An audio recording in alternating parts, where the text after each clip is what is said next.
లేదా దేవుని అనుగ్రహము మారు మనస్సు పొందుటకు నిన్ను ప్రేరేపించుచున్నదని తెలుసుకొనక ఆయన అనుగ్రహైశ్వర్యములను సహనమును దీర్ఘశాంతమును తృణీకరించుదువా? నీ కాఠిన్యమును మార్పు పొందని నీ హృదయమును అనుసరించి ఉగ్రత దినమందు అనగా దేవుని న్యాయమైన తీర్పు బయలుపరచబడు దినమందు నీకు నీవే ఉగ్రతను సమకూర్చుకొనుచున్నావు. ఇక్కడ 4-5 వచనాలు మనం గమనిస్తూ ఉంటే దేనికోసం చెప్తున్నాడు అని అంటే 4వ వచనంలో స్పష్టంగా మీరు గమనించారు కదా. దేనికోసము? మనస్సు, మారు మనస్సు. ఏ మనస్సు? మారు మనస్సు. మనస్సు మారాలి. ఏం మారాలి? మనిషికి శరీర వస్త్రధారణ కాదు మారాల్సింది, శరీర సంబంధమైన అందచందాలు కాదు మారాల్సింది మనిషికి మనస్సు. ఏది మారాలి? మనస్సు మారాలి. మారు మనస్సు అంటే అర్థం ఏంటంటే మార్పు చెందాలి అని అర్థం. మనస్సు ఏం కావాలి? మార్పు చెందాలి. 15వ వచనం, అందులోనే 15వ వచనం, అట్టివారి మనస్సాక్షి కూడా సాక్ష్యం ఇచ్చుచుండగను వారి తలంపులు ఒకదాని మీద ఒకటి తప్పు మోపుచు లేక తప్పు లేదని చెప్పుచుండగను ధర్మశాస్త్ర సారము తమ హృదయముల యందు రాయబడినట్టు చూపుచున్నారు. అంటే అట్టివారి మనస్సు ఏం చేస్తుంది? గద్దిస్తుంది. మనస్సాక్షి గద్దిస్తుంది. నువ్వు చేసే పాపాన్ని ఏం చేస్తుందంటే, నువ్వు చేసే తప్పిదాన్ని ఏం చేస్తుందంటే నీ మనస్సాక్షి నిన్ను గద్దిస్తుంది. మనం ఇంతకుముందు చూసాం, వాత వేయబడిన మనస్సాక్షి. వాత వేయబడిన చోటు స్పర్శ ఉండదు, నిర్జీవముగా ఉంటుంది. వాత అంటే కాలిపోయిన చోటు, నిర్జీవముగా ఉంటుంది, నొప్పి ఉండదు. మనస్సుకు కూడా వాత వేయబడితే నేను చేసేదే సరైంది, నా ఇష్టం వచ్చినట్లు బ్రతుకుతాను. ఇకపోతే వారి ప్రవర్తన వాక్య ప్రకారం ఉండదు, సరి చేసుకోవడానికి ఏమాత్రం ఇష్టపడరు. ఇకపోతే సంఘ నియమానికి వారు లోబడరు. వారు సినిమాలు చూస్తూనే ఉంటారు, పొగ తాగుతూనే ఉంటారు, ఇంకా సారాయి త్రాగుతూనే ఉంటారు, లోకములో గొడవలు పడుతూనే ఉంటారు, లోక పద్ధతులు వాళ్ళు జీవిస్తూనే ఉంటారు. అంటే వారు ఎంత వాక్యం విన్నా సరే వారిలో మార్పు రాదు. వారికి ఎంత గద్దించినా సరే వారు గద్దింపుకు లోబడరు.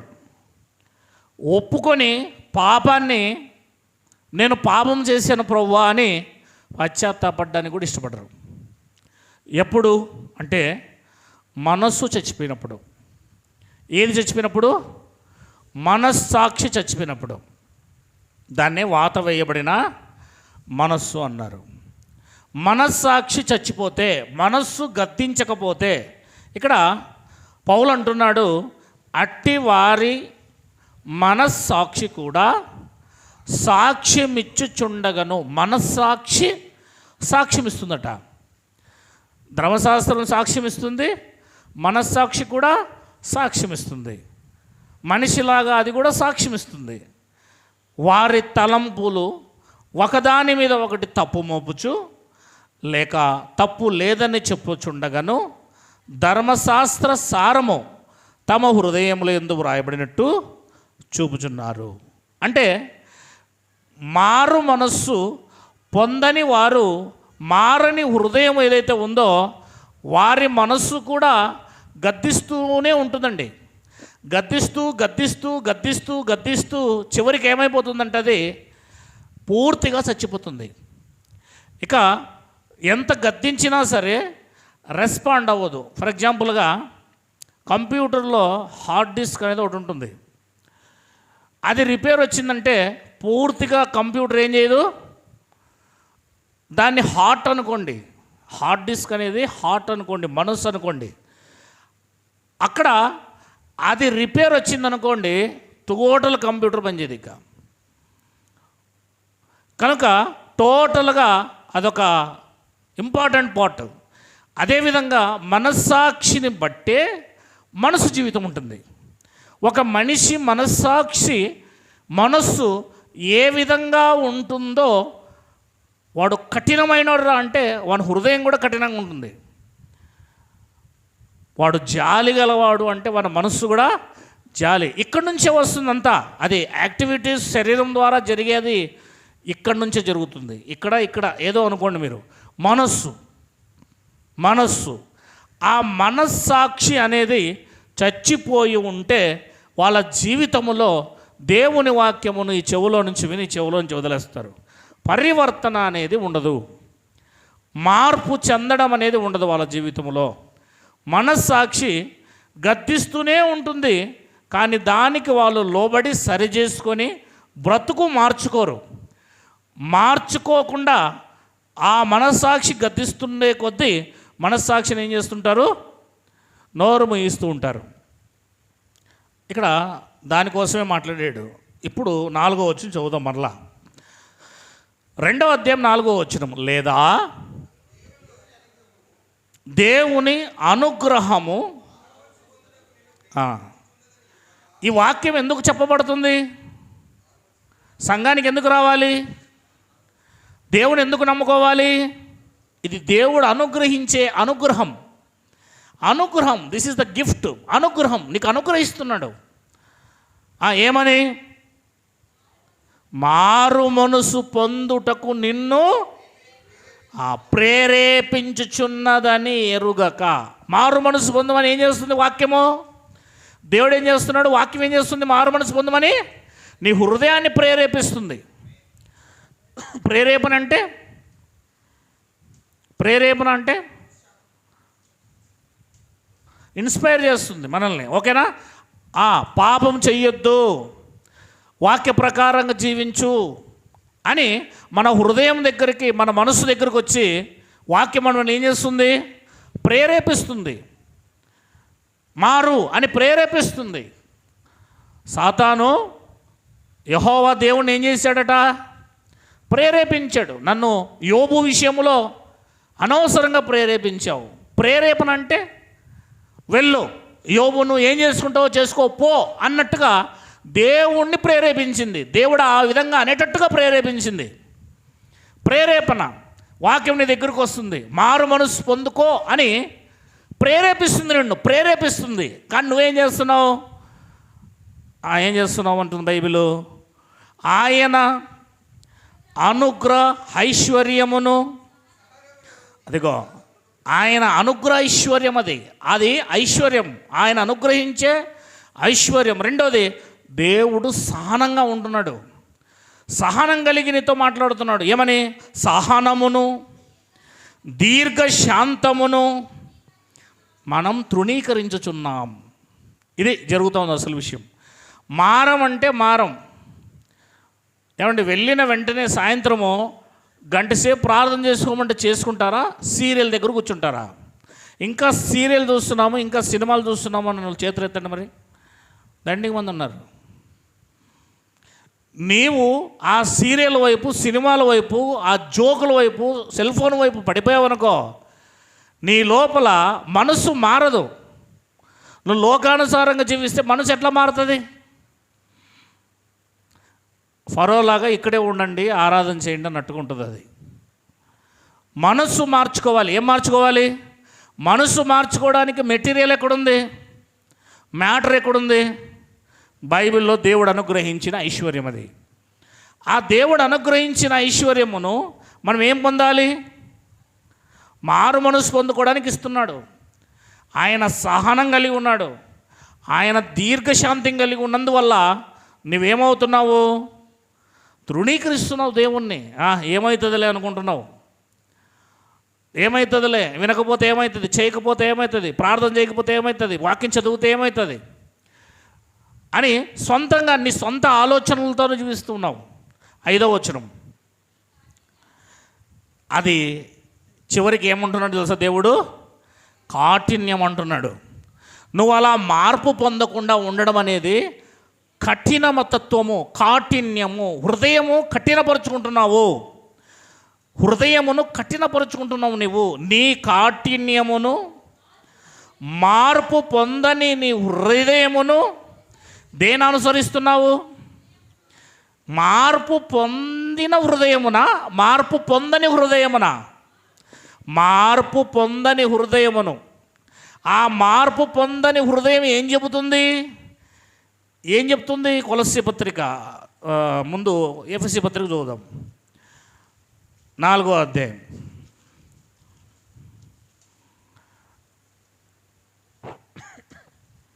ఎఫెసీలకు రాసిన పత్రిక 4వ అధ్యాయం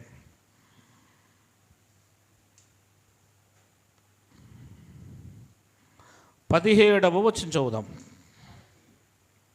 కాబట్టి అన్యజనులు నడుచుకున్నట్లు మీరిక మీదట నడుచుకొన వలదని ప్రభువునందు సాక్ష్యమిచ్చుచున్నాను. వారైతే ఏ మనసు? అంధకారమైన మనస్సు గలవారై. చూసారా?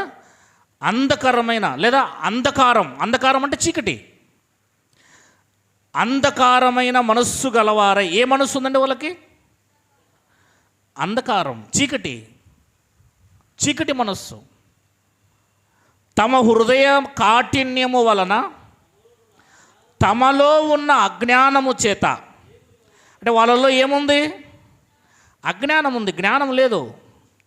దేవుని వలన కలుగు జీవములో నుండి అజ్ఞానం ఉంటే మనలో జీవం ఉండదు, వేరుపరచబడతాం జీవంలో నుండి. తమ మనస్సునకు కలిగిన వ్యర్థత అనుసరించి, చూసారా, మనసుకు పుట్టింది ఏదో దాని ప్రకారం జీవించేస్తాం.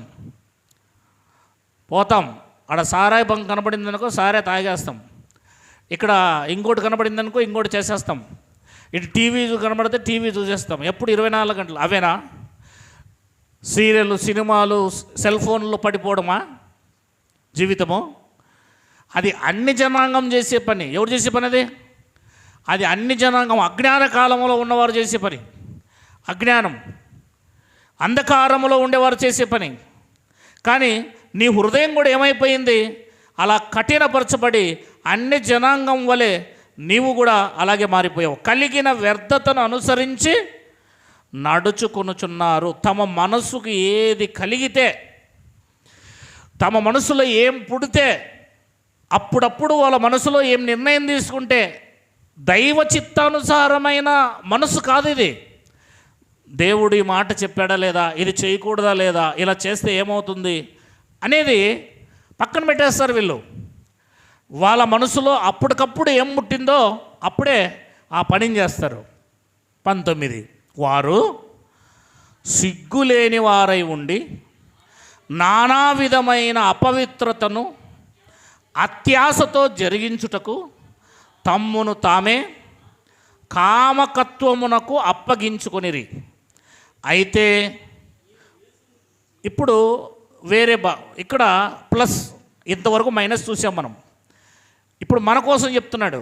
అయితే మీరు యేసును గూర్చి విని ఆయన యందలి సత్యము ఉన్నది ఉన్నట్టుగానే ఆయన యందు ఉపదేశింపబడిన వారైన ఎడల మీరాలాగు క్రీస్తును నేర్చుకున్నవారు కావున మునుపటి ప్రవర్తన విషయంలోనైతే మోసకరమైన దురాశల వలన చెడిపోవు మీ ప్రాచీన స్వభావమును వదులుకొని మీ చిత్తవృత్తి యందు, అంటే మీ మనసులో కలిగే ఆ కార్యములు, లో నూతన పరచబడిన వారై, క్రొత్తదిగా చేయబడిన వారై, లేదా మారు మనస్సు పొందిన వారై.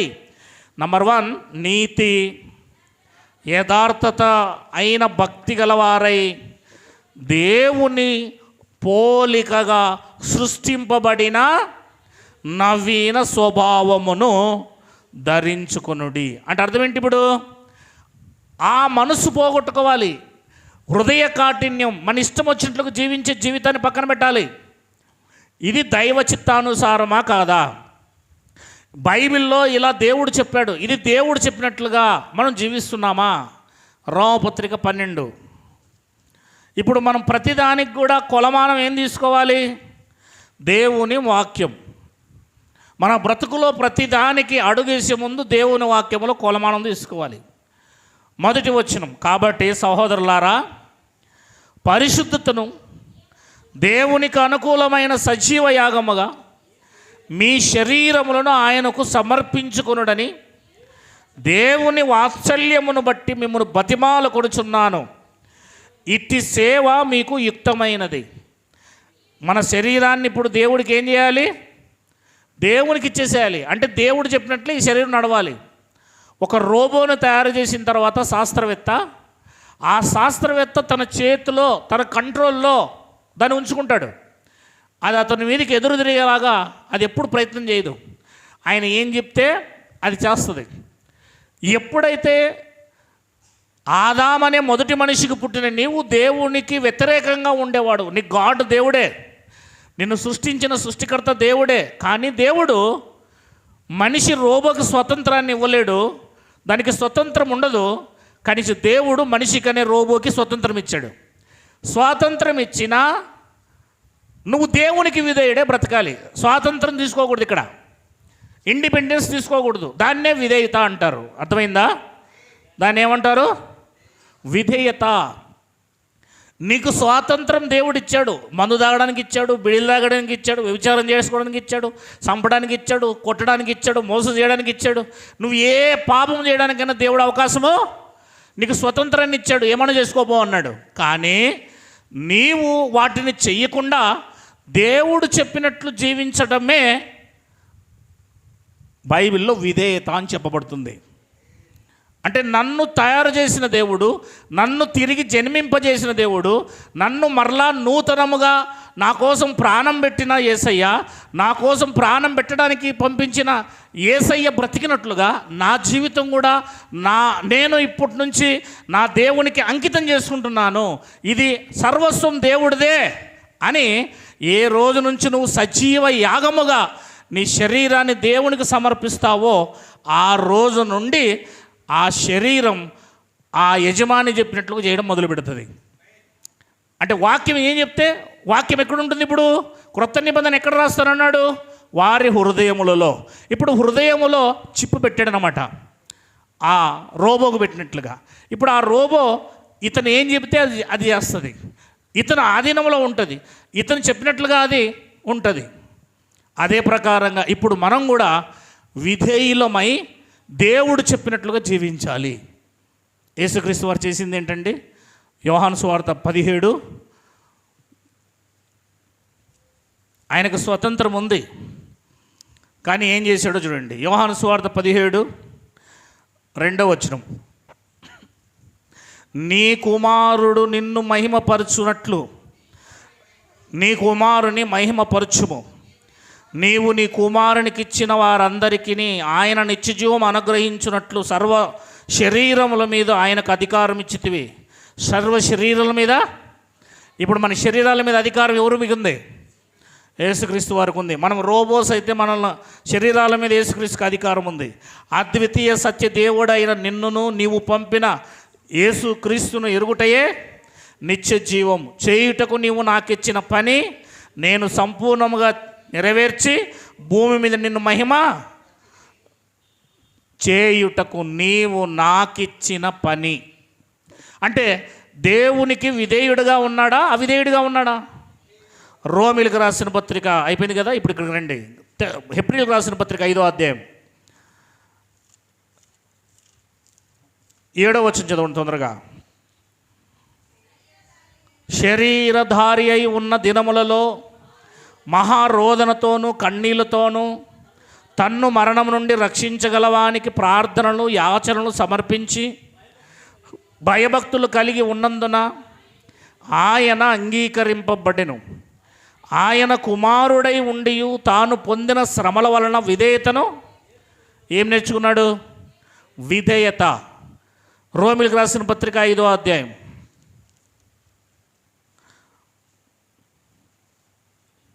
రోమిలకు రాసిన పత్రిక 5వ అధ్యాయం 17వ వచనం.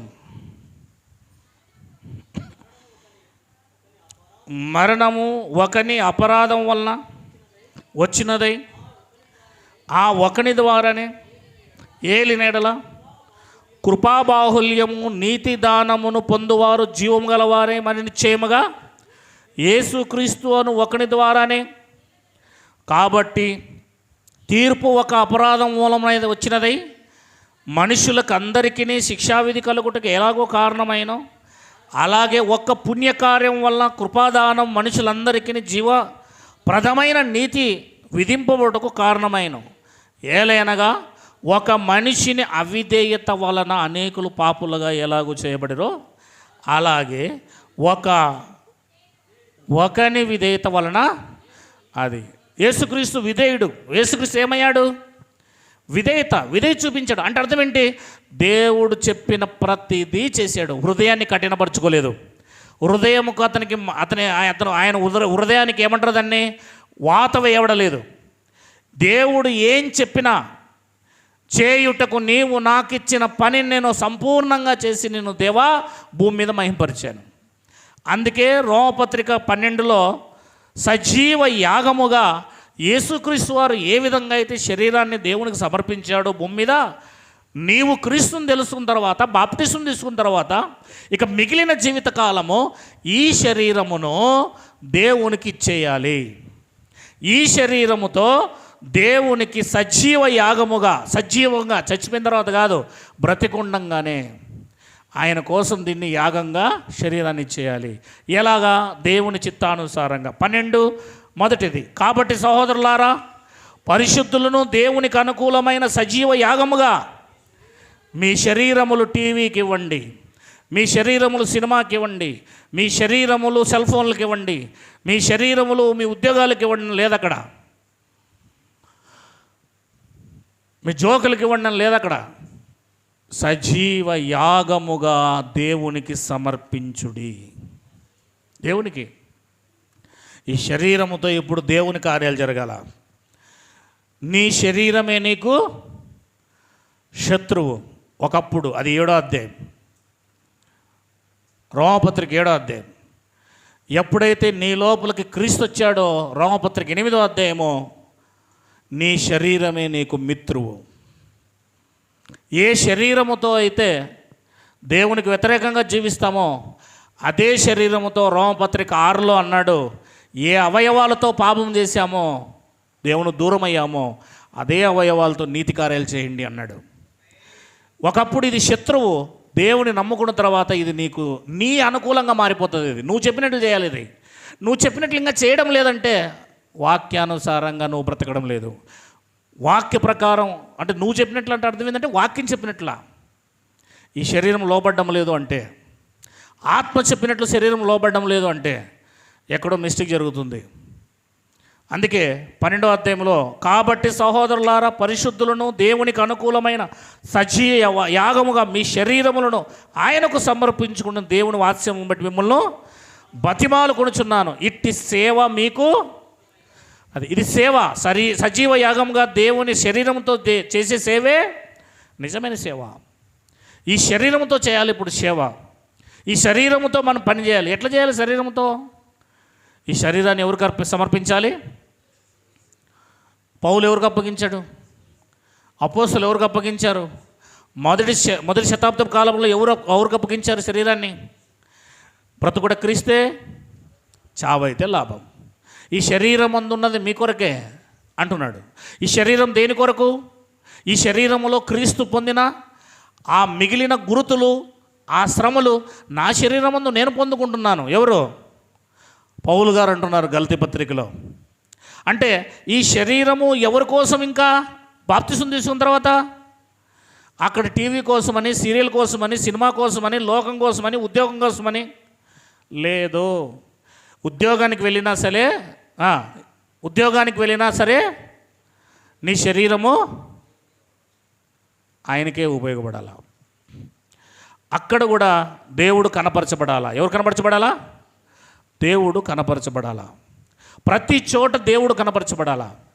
దేవుడు కనపరచబడాలంటే ఈ శరీరంతో వాక్యాన్ని నెరవేర్చబడాలా. 2వ వచనం, మీరు ఈ లోక మర్యాదను, అంటే మిగిలిన కాలం ఏం చేయకూడదు? ఇంకా లోక మర్యాదను అనుసరింపక ఉత్తమమును, అనుకూలమును, సంపూర్ణమై ఉన్న దేవుని చిత్తమేదో పరీక్ష చేసుకుంటూ, దేవుని చిత్తమేది అని మనం ఏం చేయాలి?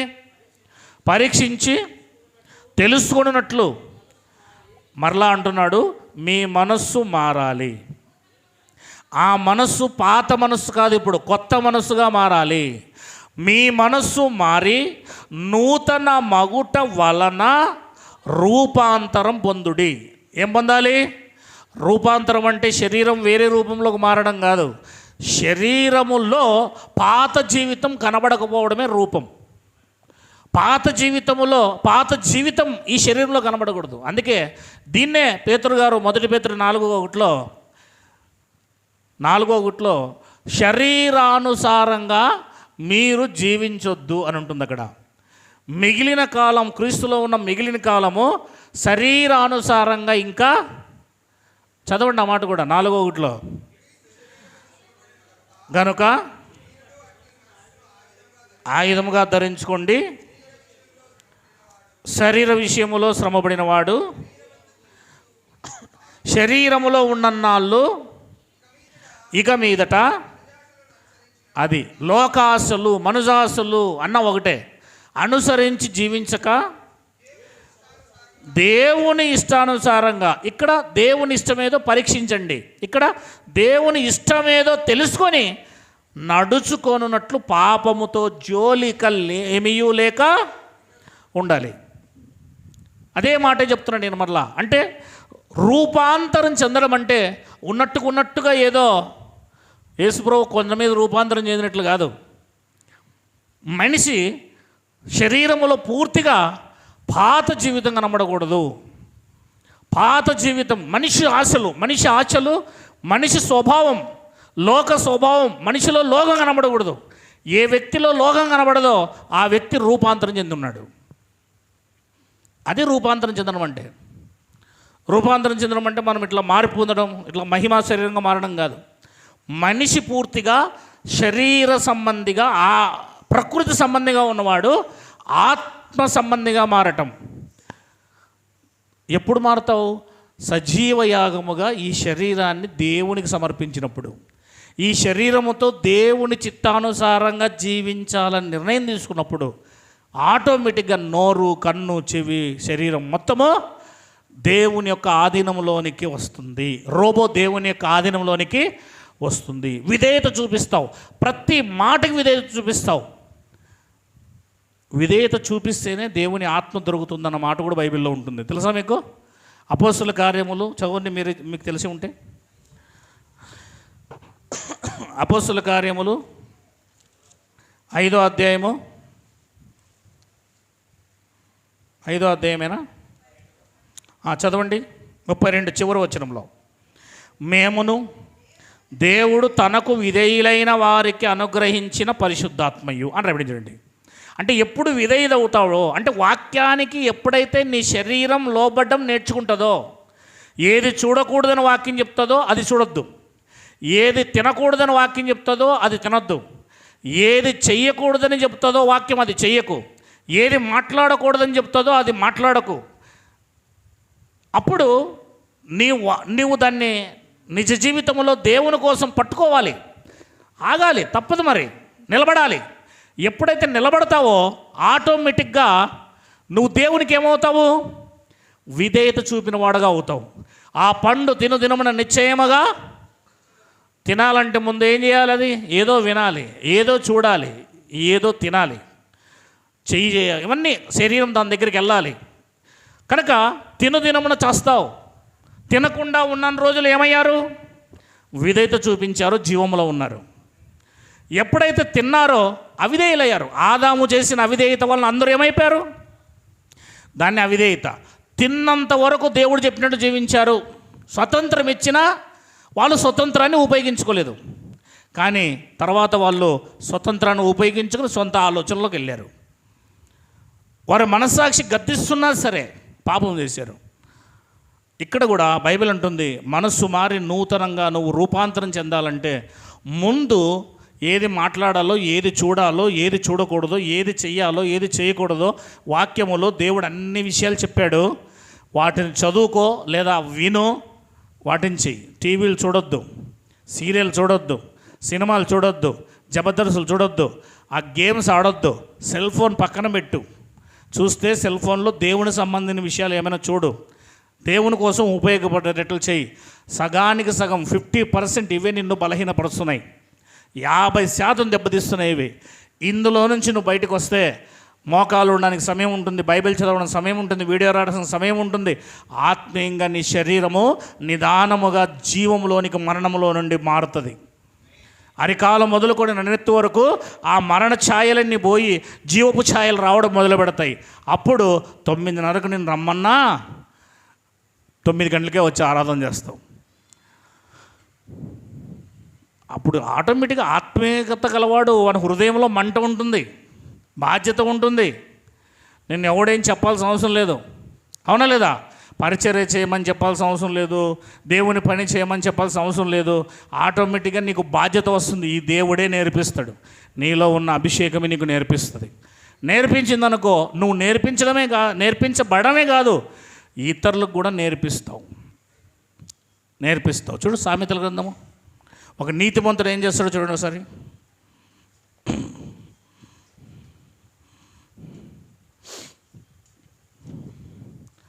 సామెతల గ్రంథము 24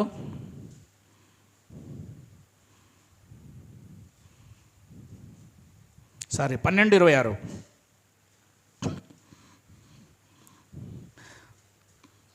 సామెతలు 12:26 ముగించేస్తున్నాను. నీతిమంతుడు తన పొరుగువానికి దారి చూపును, భక్తిహీనుని ప్రవక్తన. అది నువ్వు భక్తిహీనుడువా? ఇంకొకరికి దారి తప్పిస్తున్నావా? దారి చూపిస్తున్నావా? మనం భక్తిహీనులమా? భక్తి గలవారమా? నీతిమంతులమా? మీరే ఆలోచన చేయండి. నీతిమంతుడు తన పొరుగువానికి దారి చూపును. ఏ దారి? పరలోకపు దారి, సువార్త. పరలోకానికి వెళ్ళి దారి చూపిస్తాడు. వాడు నీతిమంతుడే చూపిస్తాడు. నీతిమంతుడు కాదు కనుక వాడు చూపించలేకపోతున్నావు నువ్వు. మరి ఎవరు నువ్వు? భక్తిహీనుల ప్రవర్తన. మంచి దారిలో ఉన్నవారి దారిని కూడా తప్పించేస్తారు. ఇంకా దారిని తప్పిస్తున్నావా దారిలో ఉన్నవారిని, లేదా దారిలో లేని వారిని దారిని చూపిస్తున్నావా? ఆలోచన చేయి. ఈ తేడా రావాలంటే ముందు తేడా శరీరంలో జరగాల. ఎక్కడ జరగాల? ఈ శరీరం ముందు దేవునికి విధేయుడవడం నేర్చుకోవాలి. నువ్వు ఏం చెప్తే అదే ప్రభువా, నీ చిత్తానుసారంగా జీవిస్తాను ప్రభువా, నీ వాక్యానికి లోబడతాను ప్రభువా, నీ మాట ఏదైతే ఉందో దానికి నేను లోబడతాను ప్రభువా అని మీరు చెప్పగలిగితే దేవుడు మనల్ని బలపరచును గాక. మోకరించేద్దాం అందరూ.